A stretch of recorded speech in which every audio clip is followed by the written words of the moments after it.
طالبان کی ابتدائی تاریخ کے بارے میں ہم آپ کو مختصراً پچھلی ویڈیو میں بتا چکے ہیں کہ کیسے 1996 میں طالبان وجود میں آئے اور کیسے افغانستان میں حکومت بنانے میں کامیاب ہو سکے۔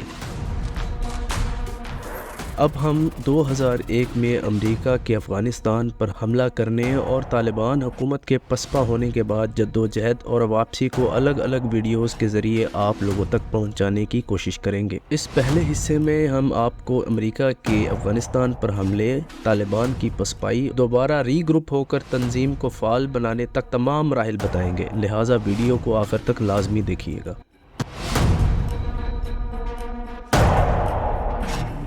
9/11 کے بعد اکتوبر میں جب امریکہ نے افغانستان پر آپریشن انڈیورنگ فریڈم کے نام سے حملہ کیا تو امریکہ نے اپنے جدید ہتھیار اور جنگی ٹیکنالوجی کا افغانستان میں مکمل طور پر مظاہرہ کیا۔ امریکہ نے اپنی فضائی حملوں میں افغانستان پر تقریباً 18,000 بم گرائے، جس میں سے 10,000 بم مخصوص ٹارگٹ کو ہٹ کرنے والے پریسیجن گائیڈڈ میزائلز تھے، جو کہ امریکہ نے اپنے ہائی پروفائل ٹارگٹس کو ہٹ کرنے کے لیے گرائے تھے۔ ان میزائل سے کتنے طالبانی ہلاک ہوئے اس بات کا اندازہ تو کسی کو نہیں، مگر ایک رف سا ایسٹیمیٹ لگایا جاتا ہے کہ 8 سے 12,000 افغان شہری ان حملوں میں لقمہ اجل بنے۔ اب ان 8 سے 12,000 میں کتنے طالبان کے افراد شامل تھے اس بات کا اندازہ کسی کو نہیں۔ امریکہ کی بمباری اتنی شدید تھی کہ طالبان حکومت کو جواب دینے کا موقع ہی نہ ملا اور نہ ہی وہ جواب دینے کی صلاحیت رکھتے تھے۔ طالبان حکومت کے تمام کمانڈرز نے فی الفور حکومت چھوڑ کر روح پوش ہو جانا ہی مناسب سمجھا۔ ملا کیبل امریکی بمباری کے بارے میں کہتے ہیں کہ افغان امریکی جنگ کے اوائل دنوں میں امریکہ کی جانب سے بمباری اتنی شدید تھی کہ اس سے میرے دانت، میرے جسم کی ہڈیاں تک لرز جاتی تھیں۔ امریکی حملے کے بعد طالبان کی عادت روپوش ہو گئی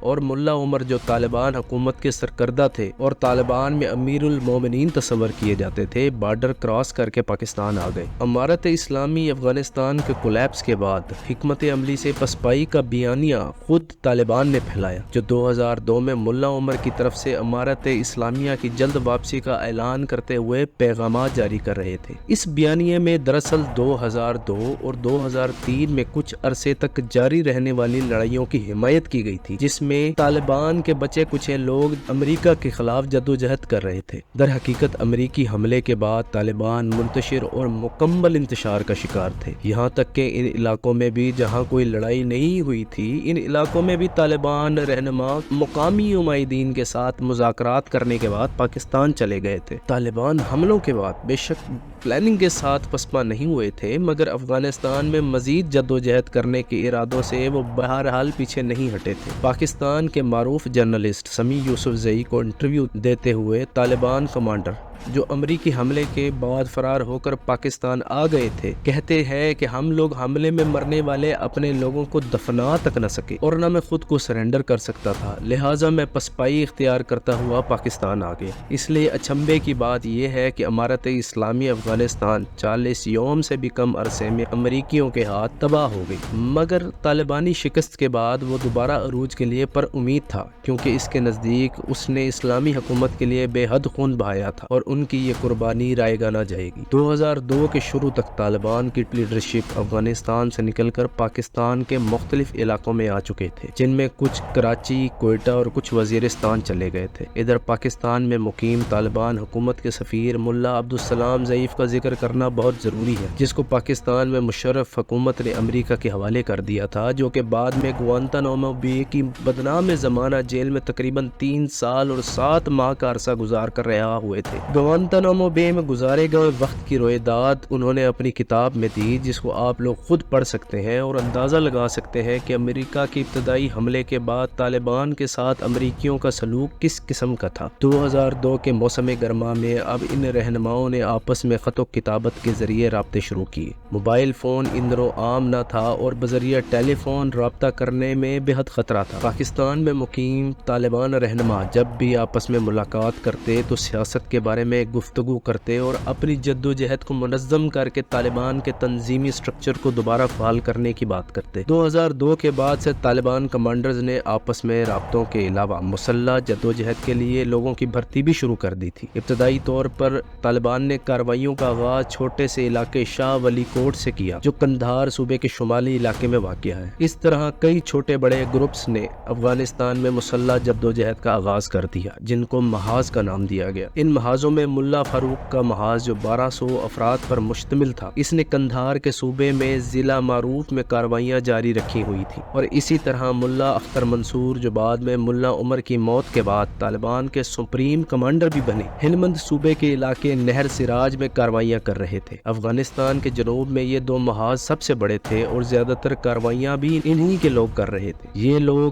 گاؤں گاؤں چکر لگاتے اور گاؤں والوں سے ان افراد کے بارے میں پوچھ گچھ کرتے جو لوگ افغان حکومت کے ملازم یا ان کا ساتھ دے رہے ہوتے تھے۔ غزنی میں بھی 3 محاذ امریکہ اور افغان حکومت کے خلاف مصروف عمل تھے جن میں ملا فولاد، کمانڈر داؤد اور مولوی واسق کے محاذ قابل ذکر ہیں، مگر ان کے پاس جنگجوؤں کی تعداد 80 سے 140 کے قریب تھی، لہٰذا یہ امریکہ کے لیے زیادہ اہم نہ تھے اور نہ ہی افغانستان حکومت ان کو زیادہ اہمیت دیتی تھی۔ 2004-05 کے آخر تک افغانستان میں کئی محاذ وجود میں آ چکے تھے جو کہ امریکی فوج اور اس کی حمایت یافتہ حکومت کے خلاف کارروائیاں کر رہے تھے۔ یہ تمام محاذوں کو کامیابی سے چلائے رکھنے کے لیے لوگوں کی ضرورت تھی، مگر نہ طالبان کے پاس اپنے جنگجوؤں کو دینے کے لیے پیسے تھے اور نہ ہی اس جنگ میں زندگی کی کوئی گارنٹی۔ پھر یہ ہوا کہ افغان حکومت اور امریکہ نے ہی طالبان کے لیے افرادی قوت کی کمی کا خاتمہ کیا۔ ہوا کچھ یوں کہ جب طالبان حکومت چھوڑ کر چلے گئے تو امریکہ نے ایک جمہوری حکومت کے ذریعے افغانستان میں امن قائم کرنے کی کوشش کی، مگر یہ حکومت ہی افغانستان میں عوام کے لیے سب سے بڑا ناسور بن گئی۔ شہر شہر چوری، ڈاکے، قتل، اغوا، برائے تاوان جیسے جرائم عام ہو گئے اور پولیس مکمل طور پر لوگوں کو سیکیورٹی فراہم کرنے میں نہ صرف ناکام ہوئی بلکہ اس کے رشوت خور افسران لوگوں کو تفتیش کے بہانے سے اٹھا کر تھانے لے جاتے اور بھاری رقوم کے عوض لوگوں کو چھوڑتے۔ اس کے علاوہ امریکی فوج چونکہ افغان قبائلی اقدار سے نا واقف تھے، انہوں نے ایسے بلنڈر کیے کہ افغانوں کی امریکیوں سے نفرت میں شدت آ گئی اور ان کے مقابلے میں طالبان جو کہ ہر وقت ان کے مسائل حل کرنے کے لیے حاضر رہتے تھے، ان کی جانب واپس راغب ہونا شروع ہو گئے۔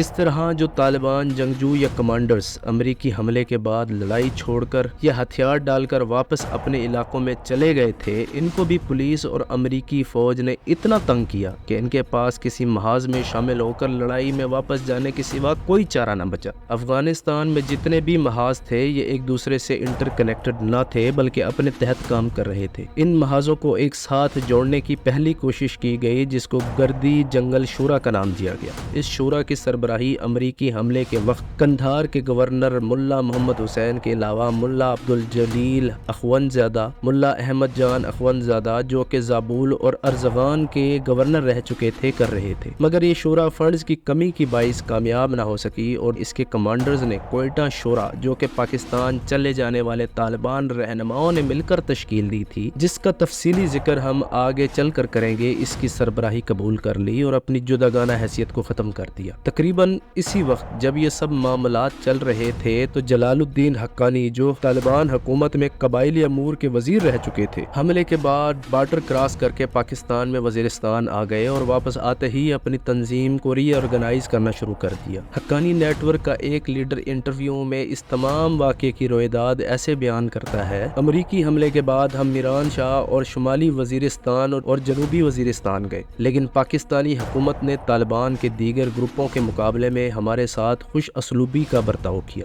جہاں دوسرے طالبان خوفزدہ تھے اور زیادہ تر عرب ممالک میں فرار ہو چکے تھے، وہیں ہمیں سہولیات میسر تھیں۔ ہمیں کوئی مالی مسائل یا رسد کے مسائل نہیں تھے اور ہمارے پاس ہمیشہ ایک محفوظ پناہ گاہ تھی۔ یہی وجہ تھی کہ ہم نے 2002 اور 2003 کے اوائل میں افغانستان میں امریکیوں اور مغربیوں کے خلاف آپریشن شروع کیا۔ یہی وجہ تھی کہ ہم لوگ بنا کسی پریشانی کے افغانستان میں کرزئی حکومت کے خلاف کارروائیاں کر کے واپس اپنے کیمپ میں آ جایا کرتے تھے۔ حقانی نیٹ ورک پورے افغانستان میں سب سے زیادہ ایفیکٹو گروپ تھا جو افغانستان حکومت اور امریکیوں کے خلاف کارروائی کر رہا۔ انہی کارروائیوں کے سبب حقانی نیٹ ورک کو مالی امداد کے لیے فائنینسرز مل گئے اور مختلف طاقتور حلقوں نے ان کو افغانستان کارروائیوں پر ابھارا، جس پر 14 فروری 2003 کو جلال الدین حقانی نے میران شاہ شورا کا قیام عمل میں لایا، مگر اس کو عام طور پر میڈیا اور مغربی تھنک ٹینکس نے حقانی نیٹ ورک کے نام سے ہی پکارا۔ اس شورا کے کمانڈرز میں جلال الدین حقانی اور اس کے بھائی خلیل الرحمن اور جلال الدین کے بیٹے یحییٰ اور سراج الدین حقانی تھے۔ یہ وہی سراج الدین حقانی ہے جو اس وقت جب یہ ویڈیو بنائی جا رہی ہے طالبان کی موجودہ حکومت کے وزیر داخلہ ہیں، مگر اس گروپ نے بھی کوئٹہ شورا کی سربراہی قبول کر لی، مگر شورا کے تحت اپنی الگ شناخت قائم رکھتے ہوئے اپنی کارروائیاں بھی جاری رکھی۔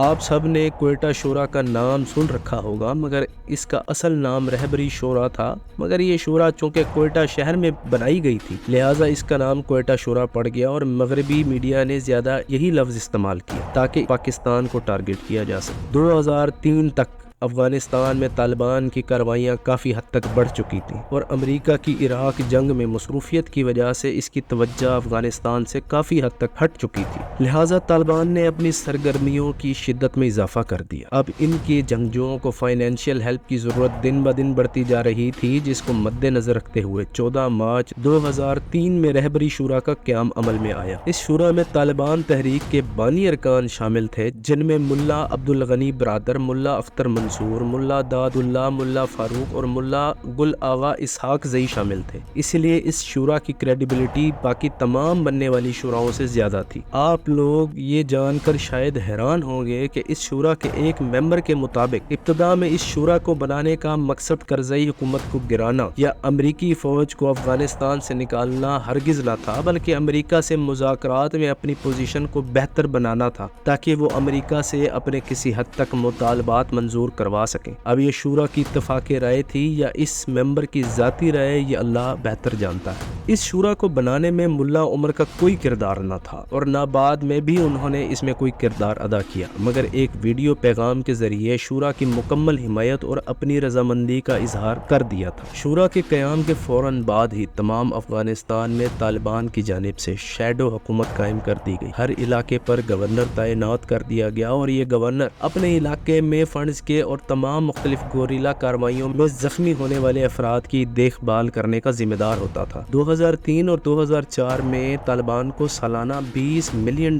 کے فنڈز مہیا کیے جا رہے تھے جو ان کی کارروائیوں میں مددگار ثابت ہو رہے تھے۔ ملا داد اللہ کو رہبری شورا کی جانب سے افغانستان کے جنوبی صوبوں میں کی جانے والی تمام کارروائیوں کا امیر مقرر کر دیا گیا۔ ملا داد اللہ کی سخت طبیعت کی وجہ سے طالبان کی سینئر لیڈرشپ، جن میں ملا برادر بھی شامل تھے، ملا داد اللہ سے خوفزدہ تھے۔ یہ ملا داد اللہ ہی تھے جو امریکیوں اور افغان حکومت کے خلاف کسی حد تک بھی جانے کو تیار تھے، حتیٰ کہ ان کی سربراہی میں طالبان بم دھماکے، فدائی حملے، لوگوں کو اغوا کر کے ان کے قتل کی ویڈیوز انٹرنیٹ پر ڈالنے سمیت ہر قسم کے کام کرتے تھے۔ 2007 تک رہبری شورا اور میران شاہ کی شورا الگ الگ کارروائیاں جاری رکھے ہوئی تھی، مگر 2007 میں رہبری شورا کے لیڈرز نے، جن میں ملا عبدالغنی برادر کا نام قابل ذکر ہے، انہوں نے حقانی نیٹ ورک کو رہبری شورا کی سربراہی ماننے پر آمادہ کر لیا اور حقانی نیٹ ورک اپنے 2 نمائندے رہبری شورا میں شامل کرنے پر رضامند ہو گیا۔ اگر اوورآل دیکھا جائے تو کابل پر امریکی حملے کے بعد طالبان کے تنظیمی ڈھانچے کو 3 طرح دیکھا گیا، جس میں پہلے سٹرکچر کے مطابق انڈیپینڈنٹ لیول پر طالبان گروہوں نے افغان حکومت کے خلاف لڑائی شروع کی اور بہت زیادہ نہیں تو چھوٹے لیول پر